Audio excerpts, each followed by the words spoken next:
Hey there, it's Mackenzie, your host of Winning.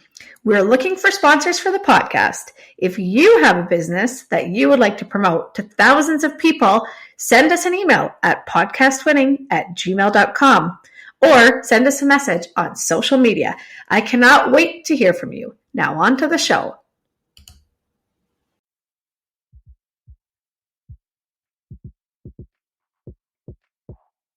Winning is your guide to making it in business. Join our award-winning host and entrepreneur, Mackenzie Kilshaw, and special guests in casual conversations that will educate and inspire you on your business journey. Winning will help you learn the hard lessons the easy way with guidance from celebrated entrepreneurs and business leaders. It's fun. It's informative. It's winning. Hello, welcome to Winning. I am your host, Mackenzie Kilshaw. And today's guest is AJ Amyx. How are you? Fantastic. I'm excited to be here with you, Mackenzie. I'm really excited to be here too. So AJ lives in Texas. We just had a little chat about how much I love Texas. He is a best-selling author and one of the top coaches in the world, which we're going to talk about. And he's also the brand manager at Social Glow. So welcome. I'm really excited to have you on. We're going to talk a lot today about your inner critic, which I feel like everybody has that, and we're going to really dive into it. So it's going to be fun. So Where do you want AJ, to start with this inner critic journey? Yeah. Well, first of all, let's start. Why don't you give our listeners a little bit more information about who you are? I'm really excited for you to talk about being one of the top coaches in the world.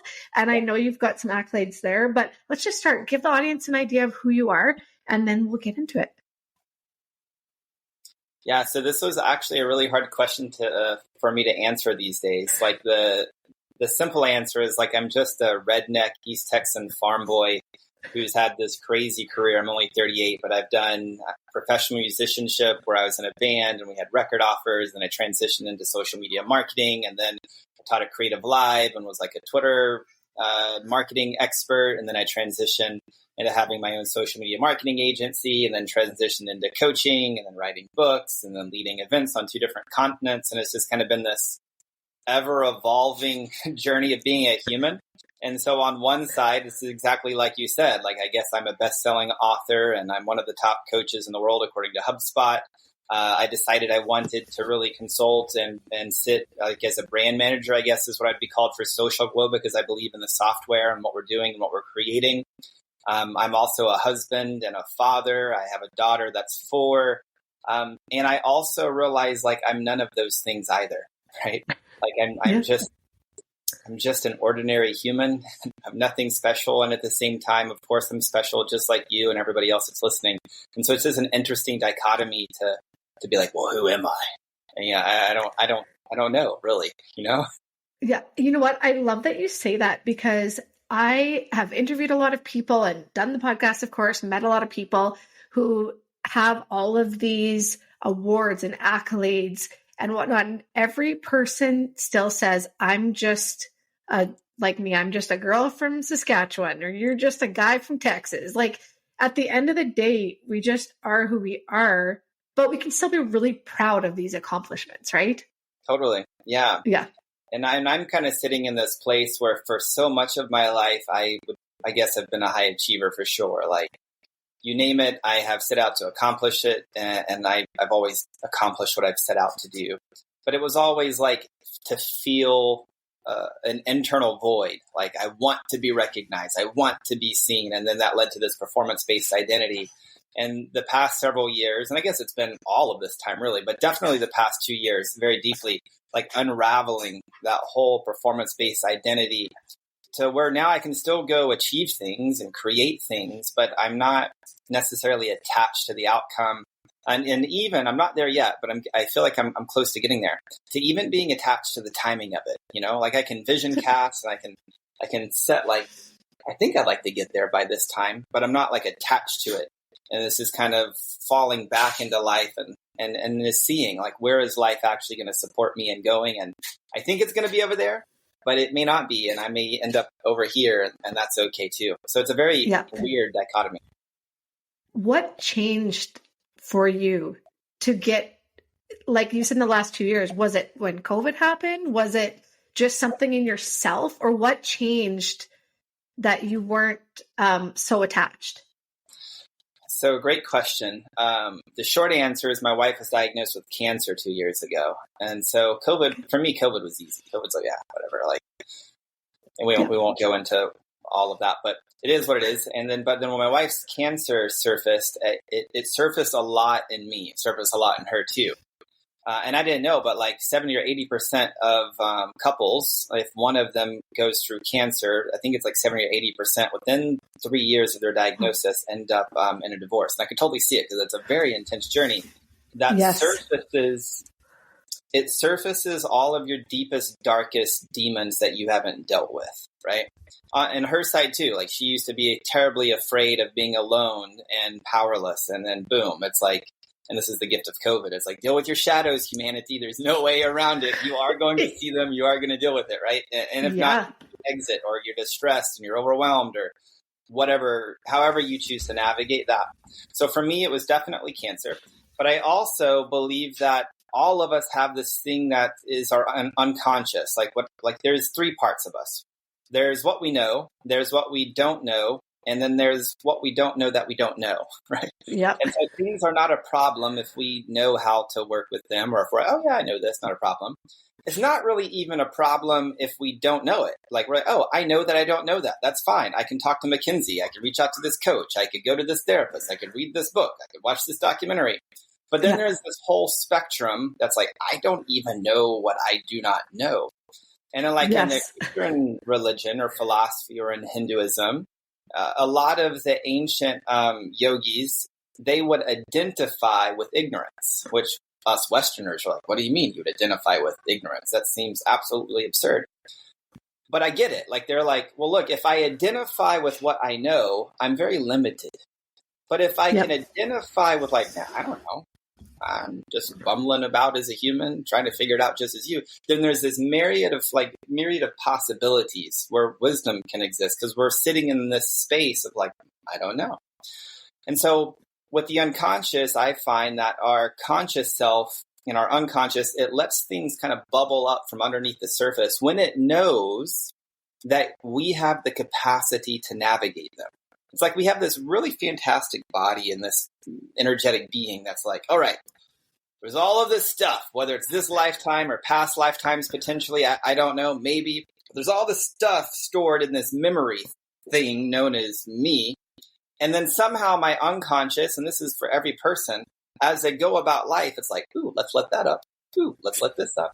And if we have the courage to look at this objectively and start like, I wonder, and stay in curiosity, then it just starts to unfold or unravel that which wants to come through us. And so I know this is a long-winded answer to it, like what changed for you? Yes, cancer is a simple answer, but the other piece is I just feel like this is what my unconscious bubbled up for me to evolve, that I have no control over. Really, here it is. Yeah, exactly. And I think too, for many, many people, health, so cancer for you or your wife, a crisis or a change of something really changes their direction and perspective, right? Yeah, 100%. I mean, like with my wife and even me, I couldn't help her. Like I did my best to be a caretaker, but then that put me like face to face with one of my deepest fears, which is like that you are powerless and there's nothing that you do that matters. And in that scenario, it was true for me. I legitimately was powerless seeing her in pain. There's literally nothing I could do that could change it besides just be with her in that experience and cry or be angry or whatever the experience was. But then that starts unraveling these little egoic attachments that are like, yes, I am strong and I am powerful and I am the creator of my reality. Because now I'm like, well, am I really the creator of my reality? Like I know the personal development world says we are the creator of our realities. Grab a Texas analogy, grab life by the horns, right? The bull by the horn, and like steer it or be the captain of your ship.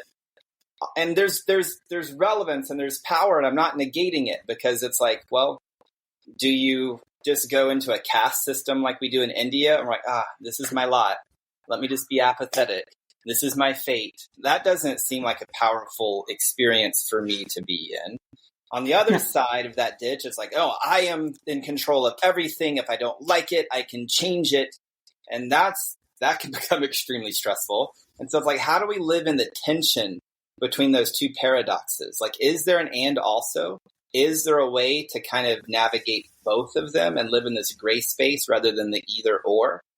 That's what I've been experiencing and playing with over the past 2 years specifically. And it's unfolded a lot more peace, a lot more fulfillment, and stuff that I can't even put words around currently.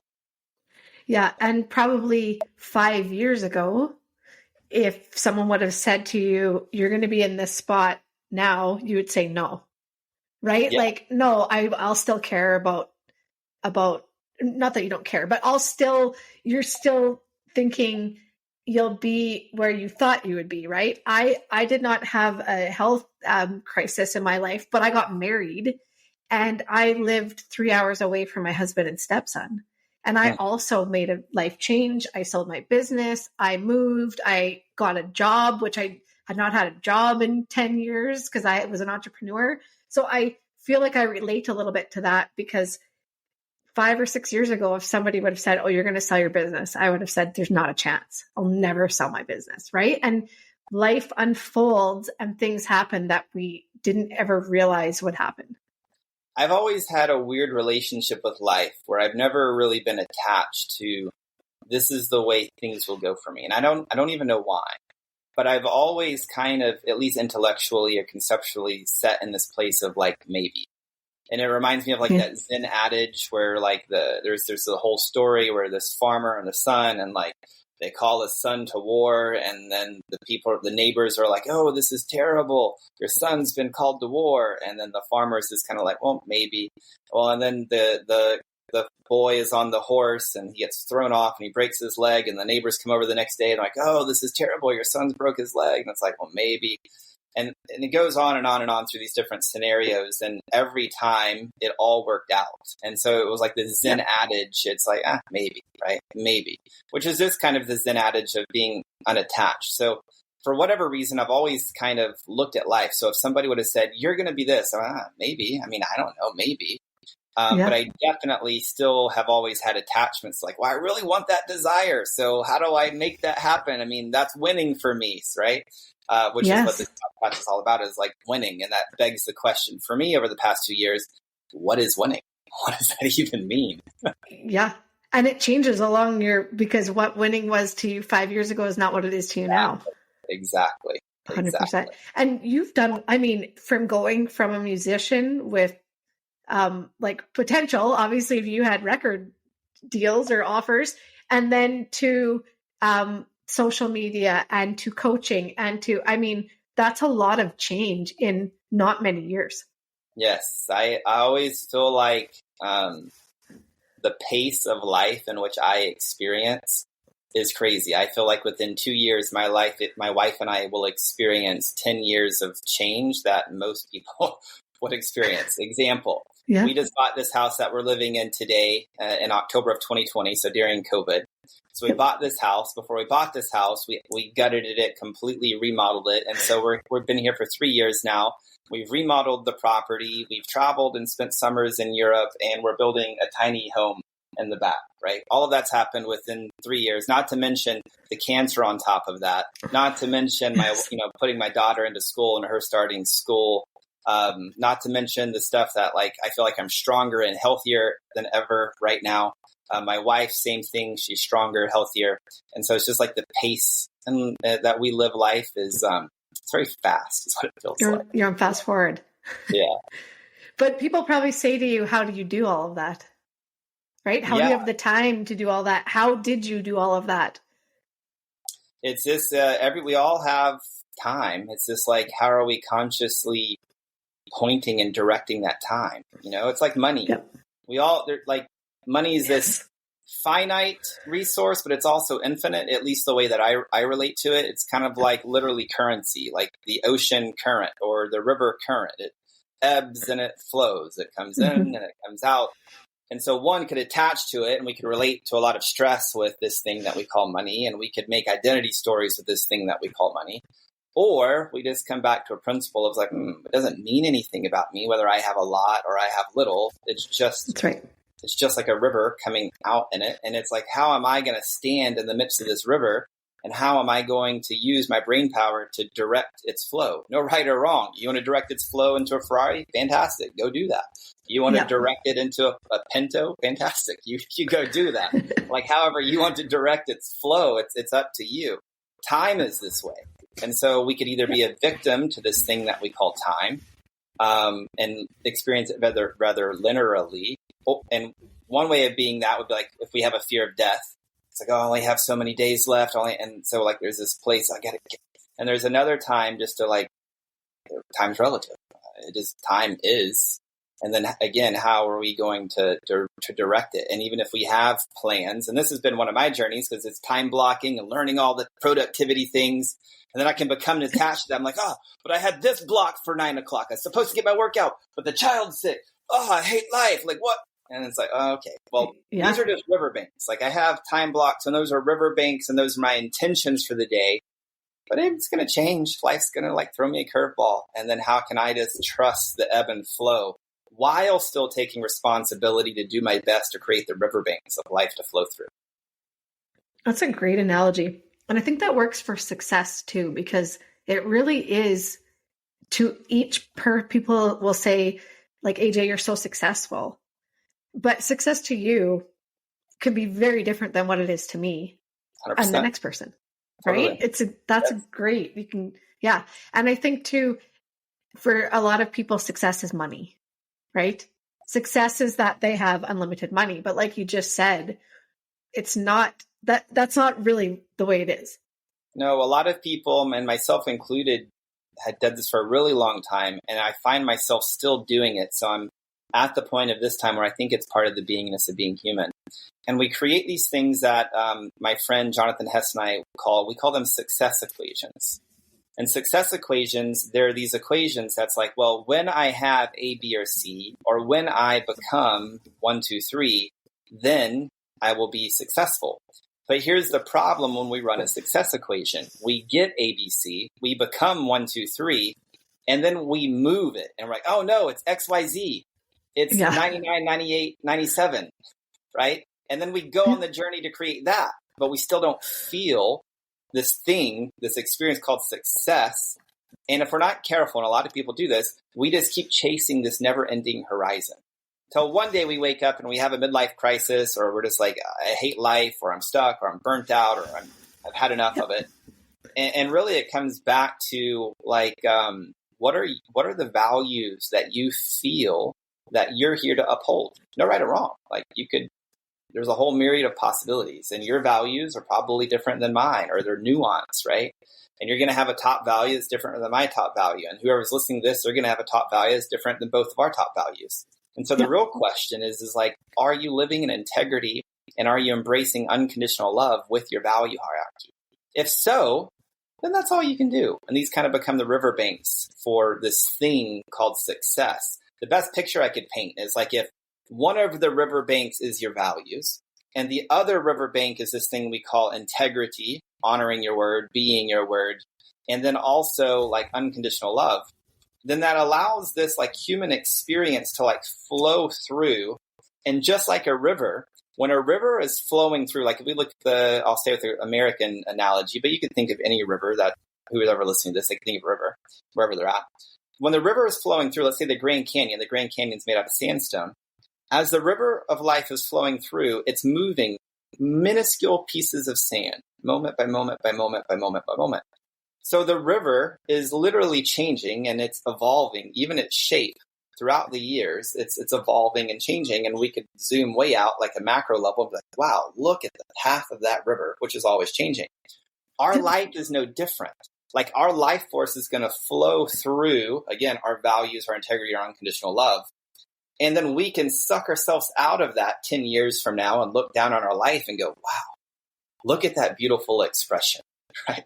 And this is the gift of us knowing our values and living in integrity with those values. I totally agree. And if you're always striving with those values first and foremost, you're always going to get ahead, right? It begs the question, what is ahead? There we go. That's another one. Yeah. Yeah, exactly. That is true. Because once again, ahead for you is different than ahead for me. Exactly. And so the head is this concept that our ego or our personality or our conditioning wants to grasp ahead. Well, this could even be in a success equation. When I'm this, this, and this, then I'll be ahead, right? Yep. When it's like there's letting go of the success equation. And a lot of people, they don't want to let go of the success equation because many people falsely believe, well, if I let go of the success equation, then I'll die, my ego will die, I'll physically die, or the empire that I built will crumble because I just won't do anything at all. Now, my experience has been this is not the case with any human being. Like you could tell any human being, especially a high achiever, who's burnt out, like they're just completely burnt out and they just want to get rid of everything. And it's like, well, what do you want? I just want to go sip martinis on the beach and that's it. I don't want to do a thing. It's like, cool. If they gave themselves permission to go do that, they probably can only do it for about 2 weeks, maybe a month, maybe a year or two, max, 5 years, potentially max, before they're going to be like, all right, I have to go create something again. Yeah. Right? Yeah. 100%. It's so true. It's so true. And I know I authored a chapter in a book that will be releasing this fall. So we're recording this in September, but we'll probably won't air it for a while. But the topic was to talk about your journey as a business person, entrepreneur, whatever it was, and kind of how you're successful and why you were successful. And when I sat down, I'm not an author like you, but it was really cool to write this because when I sat down, the first thing that people are like, well, your awards, the awards that you've won and the name that you have, quote unquote. And then as I was writing this, I'm like, that really isn't like when I think about not being on the, like after I'm gone, right? No one's going to give a crap about awards and success, quote unquote, that I had. So for me, it was, what can I leave the world to make it a better place from before I was there? Hence a podcast that I do, hence helping other people. So to me, that was way more important. All of the lessons that I've learned that I can pass on were way more important than any awards I got. And at the time when I won the awards, that seemed like the ultimate time. Right? Like I got recognized for what I did, but really that's not it at the end of the day for me. Yeah, I can relate. As of recently, Ram Dass has had a very, very huge impact, his teachings. And one of his teachings, at least from my perspective and my interpretation of his teachings, is like at least all I can do is know, like when I die, I played my part. Yeah. That's it. I can't even control will people consume my body of work. I can't even control the attachment to my creations even making the world a better place. And so like if I even suck out of myself further, I can see the brilliance in it because it's just like this deeper level of truth where like the world is the world is the world. Whether it's good or it's bad and people do this, or it doesn't really matter. Like the world is the world is the world. Duality has happened since the beginning of time, since duality happened in the form of consciousness. And it's going to continue happening of its different flavors throughout time. It just is part of this earthly experience, and contrast is the gift that gives us this experience of life. And so can I just come home to knowing I did my part? And if I can be home and like, yes, I did my part, then what more could I really ask for? Yeah, exactly. Okay. I know at the beginning we talked about inner critic, and I really want to chat more about that. You are way more knowledgeable, obviously, in this than me, but I know for myself, I think my inner critic has always been my biggest challenge or my biggest hurdle, because you think something and then a lot of times you tell yourself, I can't do that, or this is going to be hard, or whatever it is. So let's really chat about that. And let's start out with, does everybody have an inner critic? Yes, everybody has an inner critic, and the inner critic is a gift. Mm-hmm. And I'll tell you one. Yes, please do. Without the inner critic, you would never be able to like evolve. You would never have something that would push you to embody this thing that we label as potential. We would never have this driving force that would evolve our own expression, evolve our own growth. And so people are like, I want the inner critic to go away. Well, what if it never grows away? So here's the only story that I have that I wrap my mind around. And it's like the story of Jesus interacting with this thing that Christian scripture calls the devil. For me, I live in this place. I'm like, maybe it's a thing, maybe it's not a thing, maybe it's just like a personification of our own psyche that lives in every person. I don't know. And this isn't about like Jesus or the devil or being saved. Let's just look at the principle of the story and we'll glean some wisdom.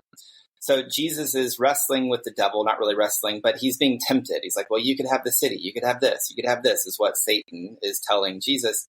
And for 40 days, this goes on and on and on. Maybe this was a psychedelic experience for Jesus. Maybe he was just really hungry and fasting and he's having this spiritual inner psyche thing. Who knows? But whatever. The story is Jesus is in the desert. He's there for 40 days. He's interacting with this thing called the devil. And the devil keeps saying, well, you could do this, you could do this, you could do this, you could do this. And he's being tempted. And at the very end of the story, Jesus says something very interesting. He says, get behind me. Get behind me. Now, why is this fascinating? Well, to me, this is a fascinating story because he's not saying, how dare you attack me? I shall kill you. I shall destroy you. You are evil. None of that happens. Now, a lot of that happens in a lot of Christian theology for whatever reason. I don't know. But the story is this archetypical thing known as Christ consciousness, which every single human being can access through meditation. And then this thing called the devil, which I'm just going to label as like potentially a part of all of us, the darkness or the inner critic. That's like, well, what about this? What about this? In Eastern philosophy, they would call it Maya, which is always like this, just creating illusions and paths that distract us from embodying our part, of doing our part.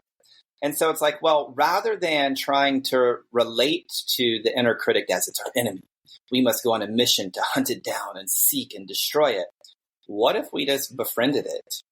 And we're like, hey, man, or hello, lady friend, or hello, sister, or however we want to relate to it. Thanks for being here to push me to the next greatest version of myself. And I know who I am, and I know what I feel called to do. So get behind me. I'm moving forward. Like if we related to the inner critic from this manner, wouldn't life be a lot less stressful? And we can still leverage its gifts, but we're not being at war with basically our own mind. Is this making sense? Yeah, 100%. And, my next question was, what is the best way to conquer it? But I don't know that we should conquer it because it sounds like we need it. Yeah, I would say the best way to conquer it is to watch it.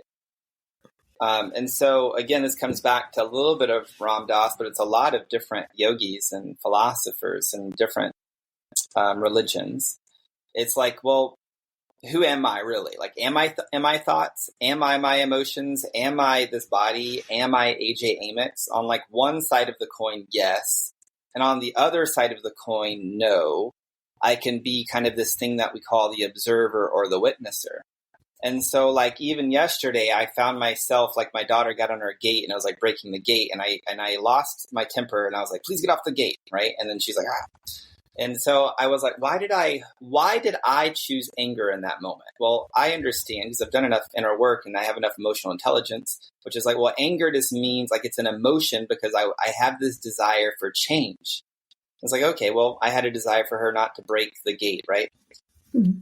But then I still chose, as the observer, I still chose anger. But if I can suck myself out, and rather than saying I am angry, because now this is me becoming identified with my emotional state, I could, in my mind, be the witnesser and recognize, there goes AJ being angry. Like just by being able to relate to what I'm feeling as, there goes AJ feeling angry. It automatically creates a space between this thing called my inner critic, which is like, Zaira, you don't want to get on like inner critic. Doesn't she know? Doesn't she respect her? Like all of that's happening, like consciously, unconsciously. But by me choosing to relate to it as, there goes AJ feeling angry. Now there's this space. And inside of this space, there's a choice where if I'll slow down, I can choose differently. Do I want to choose to be angry?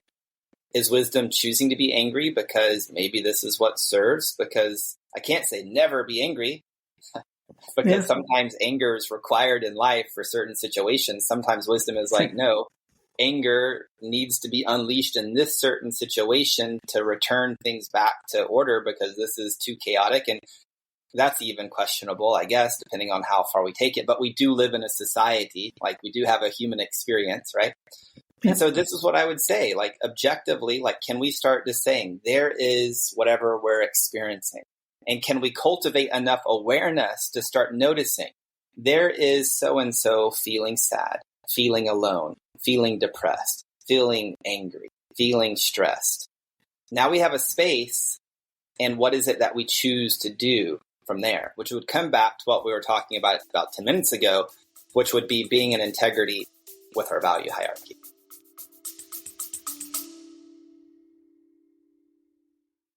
A huge thank you to our sponsor, Just For You Day Spa and Wellness. Just For You is Canada's premier day spa with 5 locations in Alberta and Saskatchewan. The award-winning luxury spa features Leah Reese cosmetics and iconic Betty jewelry that you can also purchase online. Visit www.justforyoudayspa.com to book your service or to purchase a gift card. Yeah, so you're almost taking yourself out of it and looking at it from a different point of view. Correct. Yeah. And you could have, I guess now, when you look back at that example with your daughter in the gate, maybe you could have went at that with concern instead of anger. I could have gone to concern. Or another possibility is I could have looked at it like it's a 4-year-old wanting to have fun and play and who has no understanding of all of what stepping on a gate does or means. And it's my only judgment or attachment of growing up on a farm, of having experience like, oh, you step on the gate. I remember Dad telling me not to step on the gate. You even made up all of these rules that you couldn't break a gate or step on a gate to begin with. Like, it's just a child stepping on a gate that actually means nothing besides she's just wanting to play. That's right.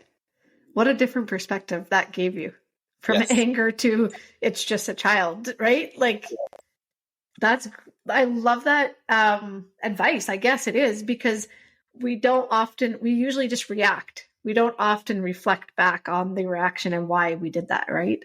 Yes. And this is the work. Like, yes, we are going to have parts of us that are going to react. It is what it is. Some people would call this karma yoga, which is this using life itself to create union with this thing that we call God.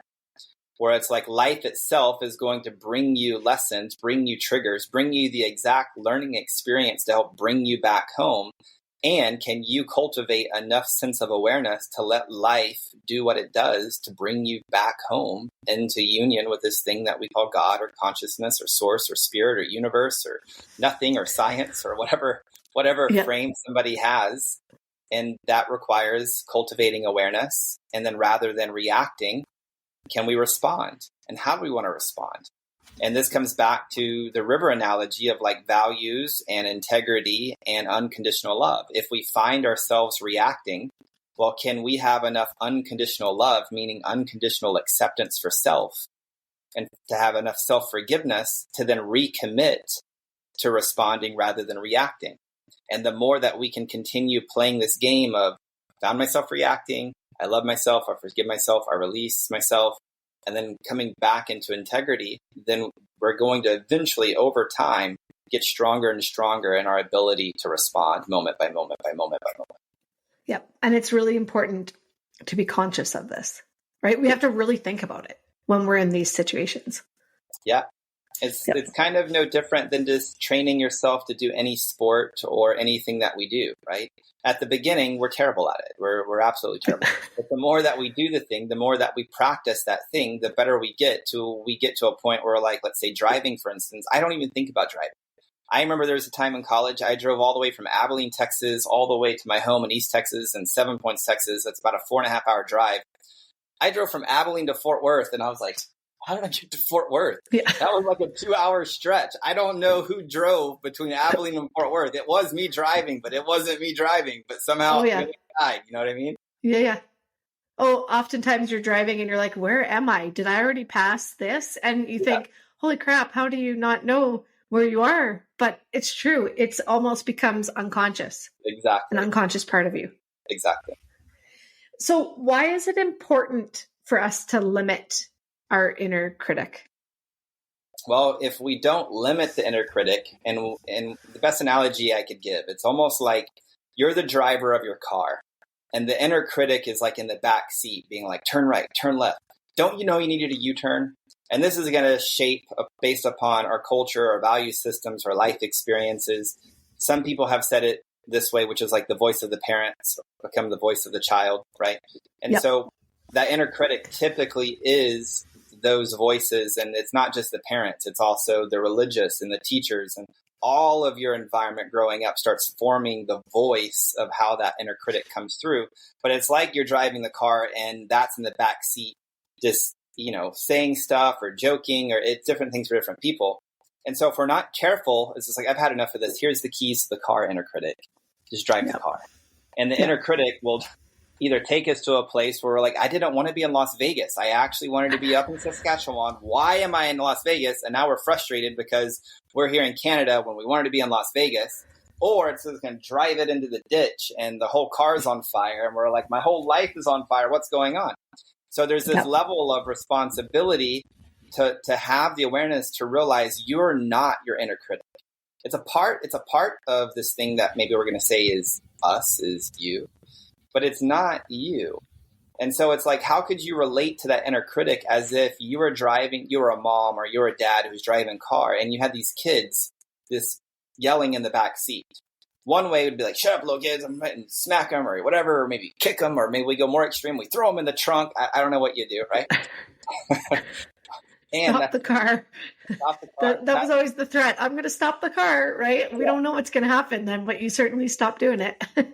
And so that's not going to create a unified, connected relationship.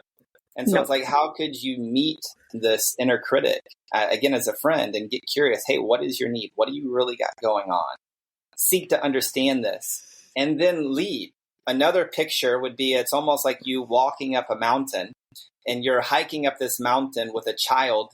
And let's say you are in Canada, you guys have a lot of bears. And so we have to get to the top of this mountain. Because if we do not, the bears are going to eat us, and there's no bears at the top of the mountain, at least for the sake of the story. Okay. And so one way would be like you're walking, and then the child is like, oh, look, there's a stone. And you're like, oh, all right, come on. We have 2 hours to get to the top of the mountain. If we don't, we're going to get eaten by bears. And it's like, oh, look, a bug. And you're like, all right, bug, come on. And then you look back like, where's the child? And it's like sitting down, playing with the stick. And you're like, look, we have to get to the top of the mountain. We have an hour and a half.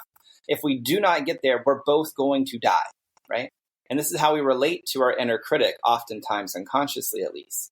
And so we either slap the inner critic around and drag it up the mountain, which makes a miserable time hiking, or we seek to understand and create a win-win where we're still leading. We're not like, all right, let's just play with bugs and let's get eaten by bears. I give up, right? Yeah. That's not going to be conducive to the inner critic or to you. And so it's like, how do you work with the inner critic to kind of coming back to the story of Jesus to be like, all right, I'm headed this way. I'm going up the mountain, right? In the kid analogy, you could pick up the kid, carry the kid. It's like, how are you going to work with that part of you to continue down the path? This requires courage. But in our inner critic, in this example, we could just be like, look, I'm going up this mountain. It is what it is. You can stay here. You can get eaten by bears. I am going up the mountain. And you make the choice and you lean in and you courageously go into this unknown thing, knowing this is where I choose to drive my car. Yeah. And I think too, I know we're talking about inner critic, but just as you're giving these stories, I think it's also our attitude and positive or negative, right? And when you talked a minute ago about, it was your parents and your teachers and all the people that have, helped you along the way growing up. But I think a lot of that frames our mind, where I know people that are, my parents were very negative. My parents saw everything glass half full or half empty, not half full. And it's really hard for me to see something as a positive instead of negative. But I think all that you've just talked about, really, we each have it inside of ourselves to change that. We do. We have the ability. Well, it comes back to like this universal principle, what we focus on expands. So if we have the awareness that our parents look at a life, which is the glass is half empty, maybe there's for a season of life, we need to pull out a pad and a pen every day for maybe 30 days or maybe 60 days. I don't know, a season of life where every day you ask yourself a question, what's working in my life? And you consciously look for evidence. Well, this is working. This, even the smallest things. I mean, if you can find nothing, then maybe you're like, well, I found this really cool mug at an art show and that's working, right? Yeah. Write it down if that cultivates a sense of like life is working for me. If you have to look back 5 years ago to find evidence because life really isn't working for you right now, then look back. My whole point is what we focus on expands. If we're focusing on, well, this is how life is working for me, this is how life is supporting, we do that for a season, it actually starts rewiring our body, rewiring our brain to start being different than our parents choose to be. Not even saying that they're wrong. Like on one side, we could say, hey, thank you. That's giving me contrast to know I like this version better, right? Yeah. Yeah, that's so true. And we have the ability. Each of us have that ability. Yes, 100%. Right? We're consciously making that effort. And successes, I mean, like if we conquer inner critic or we think more positively, I'm going to just guess that you're going to say what we think about of success is unlimited. Right? Yeah, we can get anywhere we want to go. Maybe. Let's back to maybe. Yeah. Anywhere I want to go. That's interesting because it's like, well, what if I have this thought that I want to be an NFL linebacker? Do I have it in my power to be an NFL linebacker? On one side of the coin, it's like, well, I suppose I could pursue that journey. I'm only 5'11", weigh 169 pounds. I don't think I would do very well in the NFL. I'm just not built for that. Like maybe I could go play soccer at a high level, potentially. But even that, I'm 38 at this point in time. If I was going to do that, I should have done that a long time ago. And so this is coming back to dancing in this place of fate and free will. If I'm just free will, then I would embody the possibility. Yeah, anything I can conjure up, I could create. On the other side, it's like, well, what if when I was born, it's almost like I was shot out of this cannon that's headed in a certain direction. And what if I can just trust that I'm shot in a direction of goodness? And wherever that ends up is exactly where I'm supposed to end up. Not falling to being a victim to that possibility, but still choosing to respond moment by moment by moment to the best of my ability to just let it take me where it takes me. And maybe that takes me to the NFL. Maybe it doesn't. And this reminds me of a different story. And a book that was by Deepak Chopra, I think it was called The Wizard's Way or something. I don't remember the year it was published. Fantastic little book, all about these stories of Arthur and Merlin. It's a fictitious book. And one of the chapters, I don't remember what chapter it was, Merlin had sent Arthur 3 things from his childhood that were very, very important things. And they appear on his bed, and Arthur is there with his brother. I don't remember the brother's name. And the brother is like, what? Merlin sent you a corn husk doll, a slingshot, and a mirror. Like, what the heck is this? And Arthur's like, well, this is very interesting. And the brother's like, what do you mean this is interesting? These are child toys. This makes no sense on you, like, creating your best life. He goes, well, it kind of does to me. Think about it. When I was a child, my greatest possession was this corn husk doll. And I played with it for hours and hours and hours. And it was like my prized possession. I took it everywhere. Well, then when I got older, I remember walking in the woods in the forest with Merlin, and I crafted this slingshot, and I would hunt for days and days and days. And I no longer needed the doll, but I used this slingshot, and I hunted for days and days. And then as I got older into my teenage years, when I was hunting, I found this broken shard of mirror. And I remember I set down this slingshot because at that point in time, I wanted to impress the girls. And so I was always looking into it to make sure I looked the right way. And he goes, and looking back, I can see how the corn husk doll, that desire, led to the slingshot, led to the mirror. And by trusting all of those desires, they brought me to who I am today. And so it's this whole allegorical story about like, well, when we can trust our desires, and we can just allow them to lead us to the next thing, it's almost like they become little breadcrumbs that lead to the unfoldment of us, which is really dancing in the paradox of, well, I am a creator of my reality and free will, trusting our desires. And also the other side, trusting the fate side, if we will, of I've been shot out of this cannon headed in this direction. And let's just follow the breadcrumbs and see where they end up. That seems to be the path of success, at least from where I sit today. I think you are 100% right on that for sure.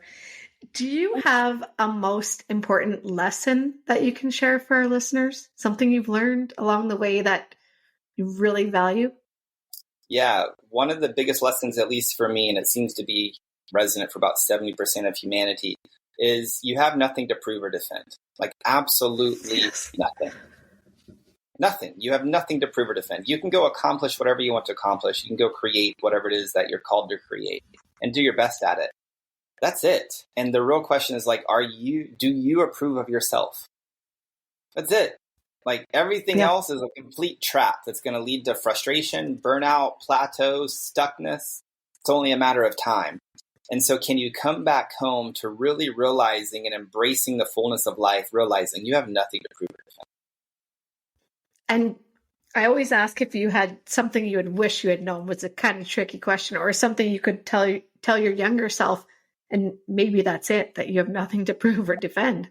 Yeah, for me, I feel like that would have completely altered my life. I don't feel like I'd even be who I am today. If I would have known that, or somebody would have told me that and led me through that at a very young age. Yeah, awesome. Thank you so much, AJ. This has been really interesting, and I really love hearing your perspective. I know people are going to want to know more about you and probably follow you. So where can they find you?